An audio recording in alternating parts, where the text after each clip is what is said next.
भाजपा किसी आम कार्यकर्ता को पार्टी का कमान देती, बिहार का प्रदेश अध्यक्ष बनाती, जो आम कार्यकर्ता से जो बहुत दिनों से दरी उठा रहा है, दरी बिछा रहा है, तब मैं समझता कि भाई आम कार्यकर्ताओं की भी इज्जत है। यहाँ तो फिर एक आदमी पैराशूट से आया राजद से, है ना, और परिवारवाद के नाम पर आपने उसको बना दिया अध्यक्ष। घाट घाट का पानी पिए हुए हैं। अच्छा। लालू जी के भी साथ थे। अब भले लालू जी को गालियां दे कि भाई इन्होंने चारा खा गए, ये खा गए, लेकिन जब लालू जी यदि चारा खा रहे थे सच में, तो उस समय तो सम्राट चौधरी भी उनकी पार्टी में थे, उनके साथ थे। सम्राट चौधरी जो हैं वो कोयरी जाति के हैं, जिसको मतलब ऐसे कुशवाहा कहते हैं, बोलचाल में कोयरी कहते हैं।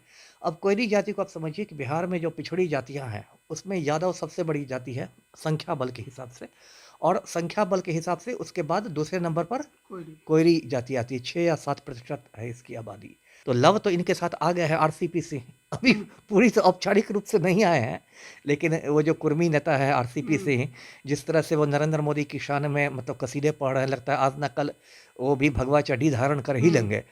तो लव तो इनके साथ एक आ ही गया आरसीपीसी। अब जो कुछ थे उसमें सम्राट चौधरी को लाया गया है, क्योंकि सम्राट चौधरी ऐसे देखिए तो भाजपा के बहुत सीनियर नेताओं में से नहीं है। यदि ऐसे देखिए तो रिलेटिवली मैं कहूँ तो भाजपा के बहुत सीनियर नेताओं में नहीं, उनके आगे बढ़ने से जो भाजपा के कुछ और धुरंधर नेता और पुराने नेताओं में जलन भी हो सकती है। और इसलिए कई बार ये होता है, हो सकता है सुशील मोदी जी को अभी से ऑलरेडी जलन शुरू हो गई हो। मैं कह रहा, जो राज्यसभा सदस्य हैं, डिप्टी सीएम रह चुके हैं, सीएम पद के लिए वो भी काफ़ी समय से लाटपका रहे हैं, और वो भी पिछड़ी जाति से ही आते हैं। सम्राट चौधरी जितना नुकसान पहुंचाएंगे नीतीश को, उससे ज़्यादा नुकसान यदि पहुंचाने वाले होंगे तो उपेंद्र कुशवाहा पहुंचाएंगे। नमस्कार, आप लाइव बिहार देख रहे हैं। मैं हूं राजमोहन तिवारी। बिहार में सत्ता से बेदखल होने के बाद बीजेपी बिहार में अपने पैर को जमाने की खूब कोशिश करते नजर आ रही है। बीजेपी के राष्ट्रीय नेतृत्व के जो बड़े बड़े नेता हैं वो लगातार बिहार का दौरा कर रहे हैं, और ऐसे में आज बड़ी खबर निकलकर सामने आई है कि अब संजय जायसवाल की जगह बिहार प्रदेश की कमान बिहार विधान परिषद में नेता प्रतिपक्ष सम्राट चौधरी को दे दिया गया है। यानी कि सम्राट चौधरी अब बिहार बीजेपी के प्रदेश अध्यक्ष बनाए गए हैं। ऐसे में 24 के लोकसभा चुनाव को लेकर क्या कुछ रणनीतियां बीजेपी की बनी हैं, और आगे बिहार की राजनीति में वो कैसे नीतीश कुमार और तेजस्वी यादव के जोड़ी को चुनौती देंगे, बात इसी पर करेंगे। हमारे साथ पूर्व आईपीएस अमिताभ दास जी हैं। राजनीतिक मुद्दों पर भी इनसे लगातार हम चर्चा करते रहते हैं और बड़ी सूझबूझ के साथ ये सब कुछ समझाते भी हैं। सम्राट चौधरी को बिहार का कमान देने के पीछे बीजेपी का क्या मंशा हो सकता है? अब देखिए, इसमें 2-3 बातें हैं। ये जो संजय जायसवाल थे, जो अभी निवर्तमान अध्यक्ष हैं, इनका सितंबर में ही कार्यकाल खत्म हो गया था। अभी तो मतलब मार्च चल रहा है, तो 4-5 महीने एक तरफ से कार्यकाल खत्म होने के बाद भी ये बने रहे थे काम चलाऊ अध्यक्ष के रूप में। अब कल सम्राट चौधरी की आधिकारिक रूप से भाजपा मतलब आला कमान ने नियुक्ति की है। पहली बात तो यह है कि भाजपा का इसमें पूरा पाखंडी चरित्र उजागर हो गया है। अच्छा। हाँ, क्योंकि भाजपा वाले जो है वरिष्ठ राम भक्त लोग, वो परिवारवाद के खिलाफ बड़े बड़े भाषण देते हैं, काफ़ी ओजस्वी भाषण दिया करते हैं परिवारवाद के खिलाफ। खास के तब नेहरू परिवार का कोई व्यक्ति आता है, राहुल गांधी राजनीति में आते हैं, प्रियंका गांधी आती हैं, सोनिया गांधी आती हैं, तो ये बड़े ओजस्वी भाषण राम भक्त लोग देते हैं परिवारवाद के खिलाफ। लेकिन खुद आपका क्या हाल है? खुद तो भाजपा परिवारवाद से नहीं निकल पा रही है। ये जो संजय जायसवाल अध्यक्ष थे, इनके पिता श्री जो थे मदन प्रसाद जायसवाल, वो भी सांसद हुआ करते थे, और अब वो दिवंगत हो गए, तो अब उनकी राजनीतिक विरासत संजय जायसवाल ने संभाल ली। तो ये क्या परिवारवाद नहीं था? और ये जो भी बने हैं सम्राट चौधरी, इनके जो पिताश्री हैं शकुनी चौधरी, वो पहले बिहार सरकार में मंत्री थे। तो शकुनी चौधरी के बाद यदि सम्राट चौधरी राजनीति में आ गए, तो ये क्या परिवारवाद नहीं है?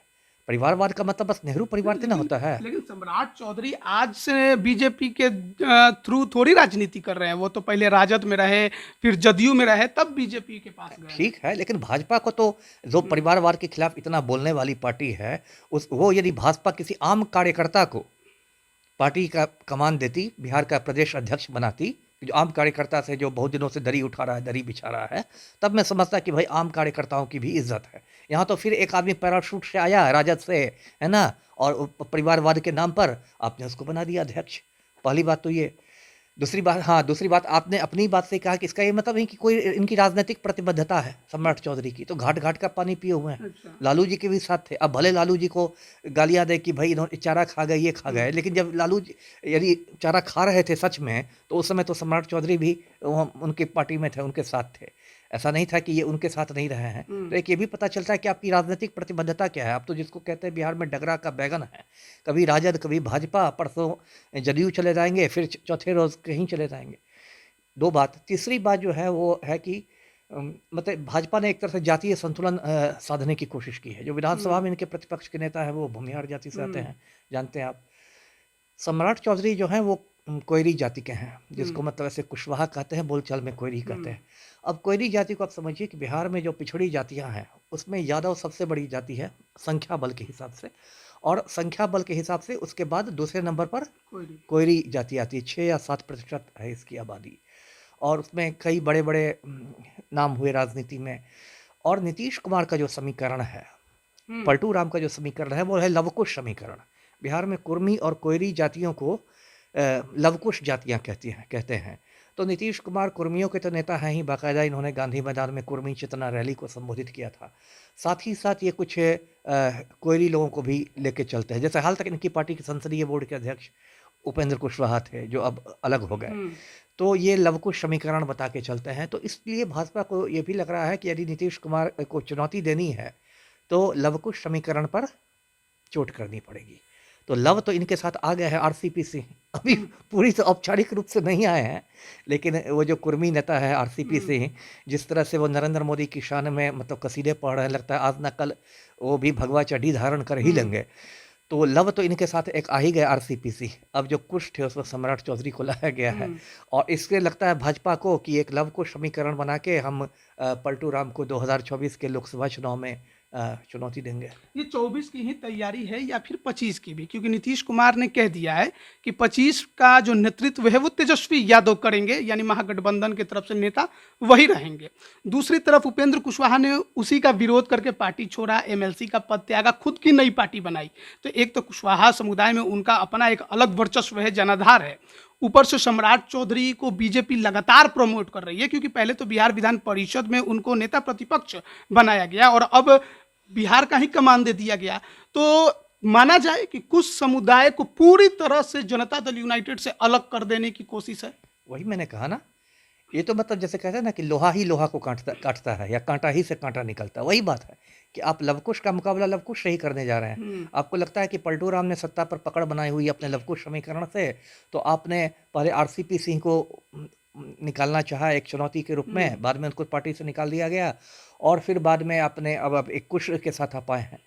तो और आपने कहा कि ये 25, देखिए 25 में अभी समय है, अभी तो 23 ही चल रहा है, 2023 के मार्च में हम लोग बात कर रहे हैं। तो 25 में तो अभी 25 के नवंबर में मतलब अंत में विधानसभा चुनाव जो है वो नियत है। तो अभी जो भी हो रहा है वो, चूंकि लोकसभा चुनाव की एक तरह से उल्टी गिनती शुरू हो गई है, 13 महीने बाद लोकसभा चुनाव है। लोकसभा चुनाव में 40 सीटें हैं, एक बड़ी संख्या है बिहार से लोकसभा सीटों की 40, और बहुत कुछ पता चलेगा कि कौन कितने पानी में है ना। अभी तो सब ताल ठोक रहे हैं कि ये है वो है, और लेकिन लोकसभा चुनाव में पता चल जाएगा कि कौन कितने पानी में है, और 25 की तस्वीर भी साफ हो जाएगी। हाँ, साफ हो जाएगी। और उसके बाद 24 और 25 के बीच भी देखिए बहुत ये होंगे, बहुत उथल पुथल मचेगी, बहुत नए समीकरण बनेंगे। बहुत लोग तो वेट एंड वॉच की स्थिति में है, बहुत लोग की घर वापसी होगी, बहुत लोगों का भरत मिलाप होगा, बहुत लोग पार्टी छोड़ के एक और मैं आपसे सवाल करना चाहूंगा, क्योंकि बिहार में बीजेपी को लेकर कहा जाता है कि कोई चेहरा नहीं है। बीजेपी के नेता या कार्यकर्ता जो हैं उनका ये कहना है कि बीजेपी को यहाँ भी एक योगी जैसा चेहरा चाहिए, उसकी जरूरत है। तो बहुत लोग सम्राट चौधरी को इसी नजरिए से देख रहे थे, और जिस प्रकार से सम्राट चौधरी को बीजेपी प्रमोट कर रही है, क्या माना जा सकता है कि आगे चलकर बीजेपी इनको बिहार में अपना चेहरा भी बना सकती है? देखिए ये कहना जल्दबाजी होगी, इसलिए क्योंकि भाजपा कुछ भी कर ले, मूलतः अभी भी भाजपा सवर्णों की ही पार्टी है, मूलतः। भले सवर्णों की ही पार्टी रहे, लेकिन यूपी में उसने सरकार बनाई ना। नहीं, मैं अभी बिहार, आप सम्राट चौधरी के संदर्भ में मैं बात कर रहा हूँ। यूपी में तो फिर एक सवर्ण को उसने सीएम बना दिया, एक राजपूत को सीएम बना दिया, आदित्यनाथ को। मैं अभी बिहार के संदर्भ में कर रहा हूँ कि भले आप किसी को बना दें, सम्राट चौधरी को या कुछ, लेकिन मूलतः जो भाजपा है बिहार के संदर्भ में सवर्णों की ही पार्टी है ना? जैसे एक भूमिहार वोट बैंक उसका बड़ा वोट बैंक है, एक कायस्थ वोट बैंक उसका बड़ा वोट बैंक है, ब्राह्मण वोट बैंक उसका बड़ा वोट बैंक है। तो मेनली सवर्ण। तो अगर सम्राट चौधरी को ये भाजपा एकदम खुलेआम अपना चेहरा बता देगी, तो सवर्ण मतदाता हो सकता है बहुत सारे छिटक जाएँ। लेकिन जाएंगे कहाँ? उनके पास भी तो समस्या है कि जाएंगे कहाँ? हाँ, जाएँगे कहाँ ये क्योंकि है। नीतीश कुमार ने आरजेडी का दामन थाम लिया, आरजेडी के साथ वो जाएंगे नहीं, तो विकल्प उनके पास नहीं है छिटकने का। ठीक है, छिटकने का विकल्प नहीं है, लेकिन हो सकता है वो घर बैठे रहे, मतदान में नहीं जाए। मुझे लगता है जाना तो देखिए, क्योंकि अगर सवर्ण मतदाता को दिक्कत है आरजेडी से और उनको लगता है कि फिर से लालू यादव का परिवार सत्ता में आ रहा है, सीएम की कुर्सी पर बैठेगा, तो उसके लिए तो वो घर से निकल कर वोट करेंगे ही। ठीक है, लेकिन विरोध में। हाँ, लेकिन मुझे इसलिए नहीं लगता क्योंकि सम्राट चौधरी ऐसे देखिए तो भाजपा के बहुत सीनियर नेताओं में से नहीं है। हम्म, यदि ऐसे देखिए तो रिलेटिवली मैं कहूँ तो भाजपा के बहुत सीनियर नेताओं में नहीं, उनके आगे बढ़ने से जो भाजपा के कुछ और धुरंधर नेता और पुराने नेताओं में जलन भी हो सकती है। और इसलिए कई बार ये होता है, हो सकता है सुशील मोदी जी को अभी से ऑलरेडी जलन शुरू हो गई हो। मैं कह रहा, जो राज्यसभा सदस्य हैं, डिप्टी सीएम रह चुके हैं, सीएम पद के लिए वो भी काफ़ी समय से लाटपका रहे हैं और वो भी पिछड़ी जाति से ही आते हैं। तो इसलिए मैं नहीं मानता कि इसको ये जल्दबाजी होगी ये कहना कि इनको चेहरे के रूप में दिखाया जाएगा। अभी भाजपा ऐसे ही रहे। नीतीश कुमार का काट केवल ढूंढ हाँ, काट ढूंढ रही है।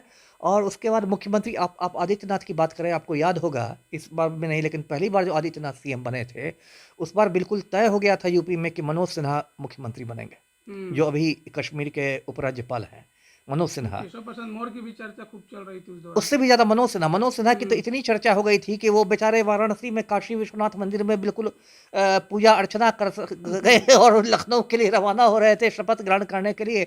आखिरी पल में उनका पत्ता कट गया।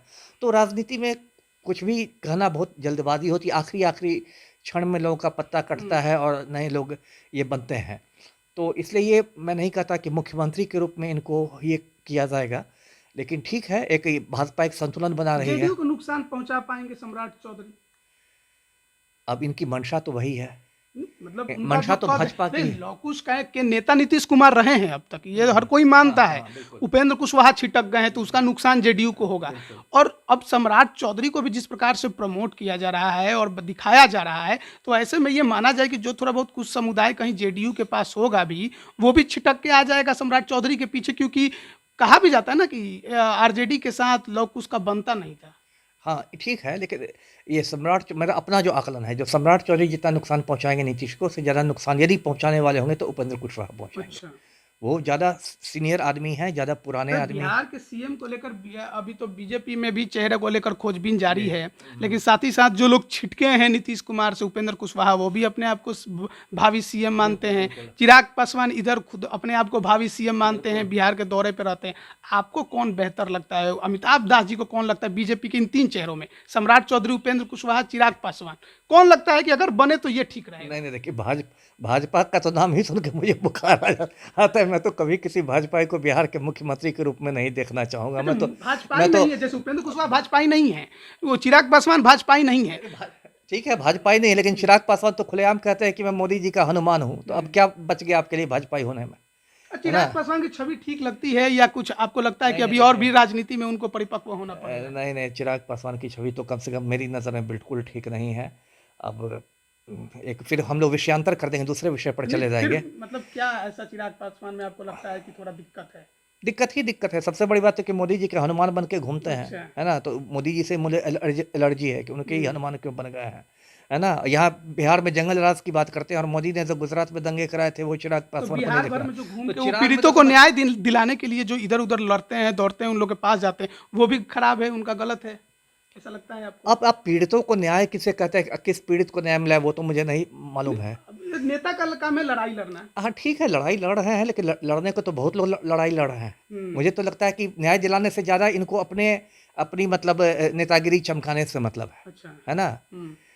सबको अगर न्याय ही दिलवाना है चिराग पासवान को, तो रामविलास पासवान की जो पहली पत्नी है राजकुमारी देवी, है ना, जिसे रामविलास पासवान ने छोड़कर रीना पासवान से शादी कर ली थी, राजकुमारी देवी को पहले न्याय दिला दें, है ना? वो बहुत खस्ता हालत में रहती है, जो उनकी तस्वीरें भी आती है बड़ी खस्ता हालत में। देखे जाते हैं चिराग पासवान साथ में अपनी बड़ी माँ के साथ मिलते जुलते बातचीत करते, ठीक है, साथ में बैठे। तो उन्हें भी न्याय दिलवाए। कहते हैं ना, चैरिटी बिगिंस एट होम। तो न्याय दिलवाने की बात है तो चिराग पासवान थोड़ा राजकुमारी देवी को न्याय दिलवाएं तो ज़्यादा अच्छा होगा बनिस्बत बाकी लोगों को। तो इसलिए मैं देखिए ये नहीं कहता कि जिनके हम लोग शायद विषयांतर कर रहे हैं, तो ये अभी स्थिति है। संक्षेप में मैं यही कहूँगा कि सम्राट चौधरी के अध्यक्ष बनने से एक तो बात हो गई कि भाजपा भी परिवारवाद की राजनीति करती है, दूसरी बात हुई कि भाजपा भी जातिवाद की, जातीयता की राजनीति करती है, कास्ट कार्ड खेलती है, और तीसरी बात हो गई कि प्रतिबद्धता का, राजनीतिक प्रतिबद्धता का आपके लिए कोई मोल नहीं है ना। आप राजद में थे, पैराशूट की तरह आया, भाजपा के प्रदेश अध्यक्ष बन गया। जी बहुत बहुत धन्यवाद आपका। तो देखिए, इसके पहले भी जो बिहार बीजेपी के प्रदेश अध्यक्ष थे संजय जायसवाल, वो भी कभी राजद के जो संगठन है उसमें हुआ करते थे, लेकिन बिहार बीजेपी के प्रदेश अध्यक्ष बने। अब उनकी जगह पर बिहार विधान परिषद के सदस्य, नेता प्रतिपक्ष हैं सम्राट चौधरी, उनको बीजेपी ने बिहार का कमान दिया है 2024 लोकसभा चुनाव से पहले। ऐसे में उनके सामने बड़ी चुनौती ये है कि बिहार में महागठबंधन को कैसे चुनौती दिया जाए, कैसे उसे हराया जाए और किस प्रकार से बिहार में संगठन को मजबूत किया जाए, क्योंकि बिहार में बीजेपी के पास ये लगातार कहा जाता है कि चेहरे की कमी है। क्या उस कमी की भरपाई कर पाएंगे सम्राट चौधरी, ये देखने वाली बात होगी। बने रहिए लाइव बिहार के साथ। आप सभी का बहुत बहुत धन्यवाद। लाइव बिहार YouTube पर सब्सक्राइब और Facebook पर लाइक जरूर करें।